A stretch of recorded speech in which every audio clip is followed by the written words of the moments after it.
CNC machined aluminum handles, a coil spring automatic opener. The blade has no markings, making it harder to trace. It's coveted by Navy SEALs, FBI, Border Patrol, DEA, yet practically unknown outside the special ops community.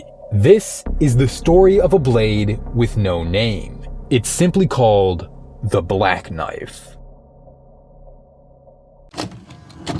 Close quarters combat with a knife or dagger had largely fallen out of practice by the Gulf War. Dedicated stabbing implements were replaced in favor of bayonets like the SA-80 and M9, which could serve a variety of functions both on and off the battlefield.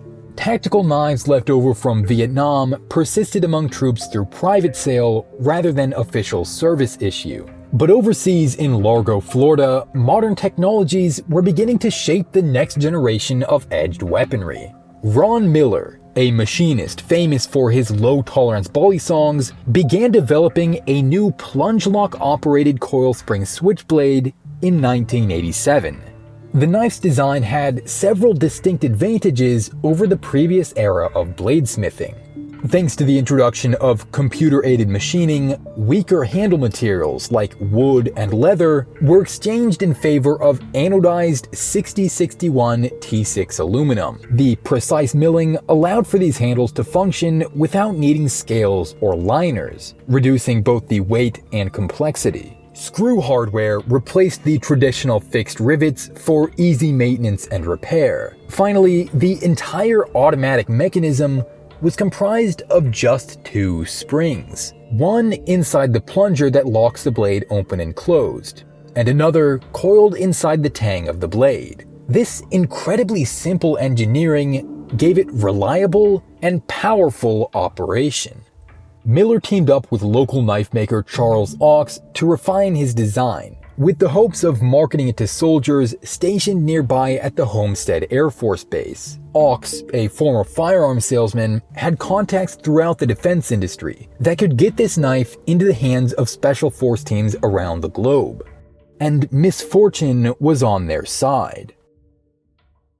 On the 2nd of August 1990, the need for a small tactical switchblade suddenly arose. Saddam Hussein, emboldened by America's conservative diplomacy during the Cold War, escalated to violence during an oil dispute with neighboring Kuwait. 100,000 Iraqi troops invaded the country, seizing its capital within mere hours. Leaders around the world feared Hussein would continue his campaign into Saudi Arabia. America, Britain, and several other NATO states quickly formed a coalition to secure the border, and ultimately retake Kuwait. Among the military's primary concerns was Saddam Hussein's formidable chemical weapons program. He had already demonstrated a willingness to deploy toxic agents like sarin and mustard gas during the Iran-Iraq War, and many suspected he would use missiles equipped with neurotoxin in the Kuwait conflict as well. To defend against this possibility, troops were outfitted with CDRN suits, protecting them from chemical, biological, radiological, and nuclear attacks. But these suits came with their own problems.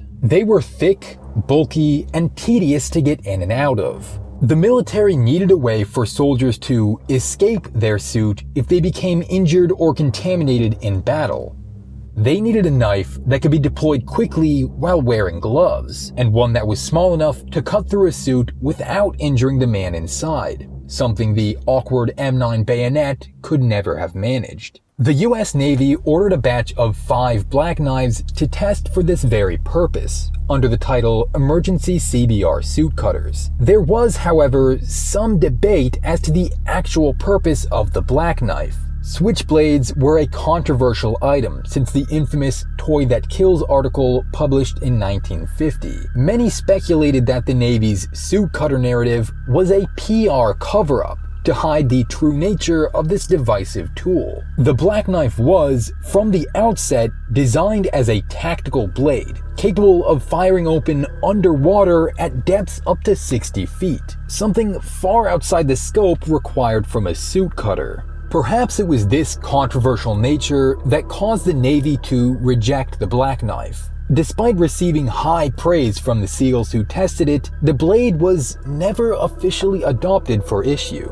Nonetheless, many soldiers chose to privately purchase them from Miller. Several of these knives are confirmed to have served during Operation Desert Storm, though to what capacity they were used is open to speculation.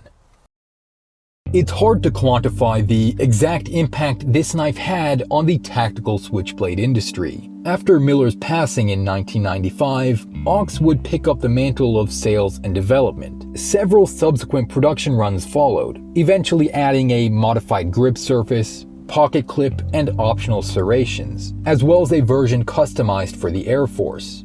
Unfortunately, Miller never copyrighted his design, causing what one reviewer called a renaissance in commercial production auto openers, as competitors began to take advantage. Brands like Dalton, Paragon, Benchmade, and Boker all came out with similar products over the following decades. Microtech's first official release, the Microtech UDT, was copied nearly one-to-one from the original black knife.